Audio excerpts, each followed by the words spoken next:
დღეს ძლიერ საქართველოს გვინდა მივმართოთ იმ ჩვენ 1,700,000 თანამოქალაქეს, რომელიც თავის ყოველდღიური შრომით დანაზოგს აკეთებს დაგროვებითი პენსიის სისტემაში, იმ იმედით, რომ მას ექნება ღირსეული სიბერე და საპენსიო ასაკში გასვლის მომენტში არ იქნება დამოკიდებული სახელმწიფო სოციალურ პენსიაზე.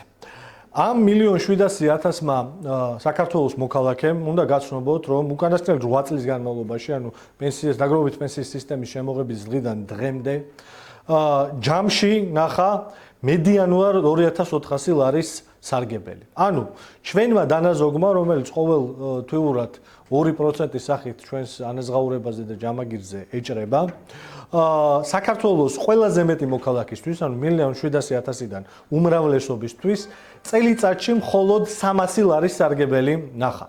რაც ნიშნავს, რომ კატასტროფულ ვითარებაში არის ეს სისტემა და რეალურად საქართველოში დაგროვებითი საპენსიო მოდელის და საპენსიო სააგენტოს რეფორმამ აბსოლუტური კრახი განიცადა.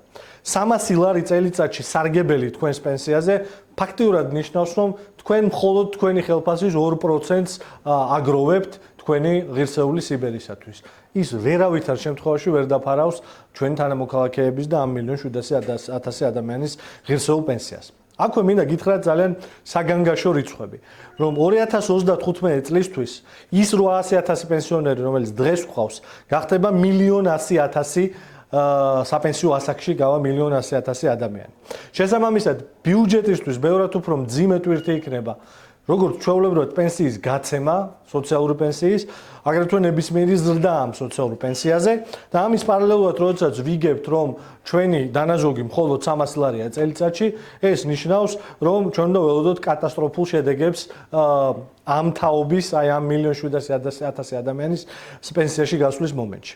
ჯამში დღეს 9.7 მილიარდი ლარის აქტივებია მობილიზებული საპენსიო ფონდში, რაც ფაქტიურად, როგორც გითხარით, არის მხოლოდ თქვენი ყოველთვიური 2%-იანი დანაზოგი.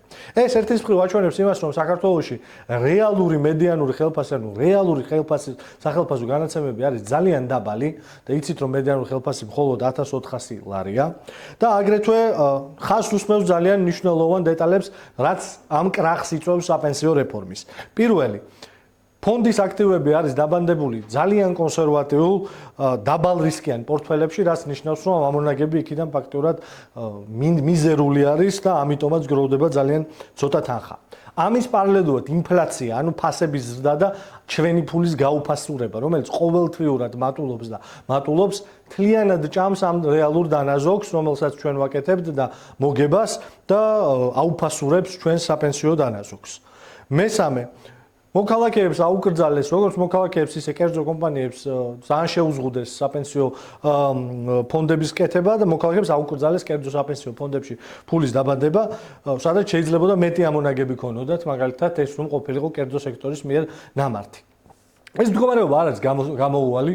ძლიერ საქართველოს აქვს კონკრეტული გეგმა, როდესაც ხელისუფლებას გადავიბარებთ და ეს პრორუსები წავლენ ხელისუფლებიდან თუ როგორ უნდა შეიცვალოს ეს ყველაფერი.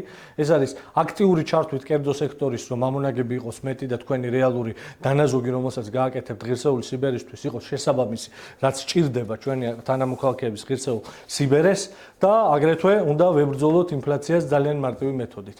ეს არის პირდაპირ უცხოური ინვესტიცია და ეკონომიკური განსახება. პირდაპირ უცხოური ინვესტიცია, რომელიც ფაქტურად ნულოვანია დღეს საქართველოში და შეიძლებოდა ყოფილიყო გამდიდრების ტოლფასი იმ შემთხვევაში, თუ გვექნებოდა დღეს მოდერნიზებული რკინიგზა, თუ გვექნებოდა ღრმაწყლოვანი პორტი ანაკლიაში, თუ საქართველოს შეიძენდა იმ ფუნქციას საერთაშორისო ვაჭრობაში, რაც გამტარიანობის ფუნქცია არის ჩინეთ-ევროკავშირის დამაკავშირებელი. ანუ საქართველოს სჭირდება დიდი მატერიალური დოვლათი და დიდი უცხოური ინვესტიცია, რომელიც შექმნის სამუშაო ადგილებს, რომელზეც არის მაღალი ანაზღაურება და ჩვენი ეკონომიკა ამით გაჯანსაღდება. სამწუხაროდ დღეს გვყავს პრორუსული ხელისუფლება, რომელიც სრულიად საპირისპიროს აკეთებს იმისა, რაც სჭირდება იმას, რომ თქვენი დანაზოგი და თქვენი პენსია იყოს ღირსეული. დღეს ქართული ოცნება საქართველოს აქცევს იზოლაციაში, ქართულ ეკონომიკას აქცევს იზოლაციაში და აქცევს შავი ფულის და რუსულ შავ სამსახურში, რაც ნიშნავს, რომ ნულოვანია სარგებელი, რომელსაც თქვენ ის 1,700,000 ადამიანი იღებთ, რომელიც ყოველთვიურად დამატებით 2%-ს სახელმწიფოს აგროვებინებთ ამ საპენსიო სისტემაში. ქართულ ოცნებამ სასტრაფოდ უნდა გააუქმოს ეს ფონდი და სრული რეფორმა მოახდინოს, რომ როგორმე გადავარჩინოთ ის აქტივები, რომელიც დაგროვილია ამ ფონდში.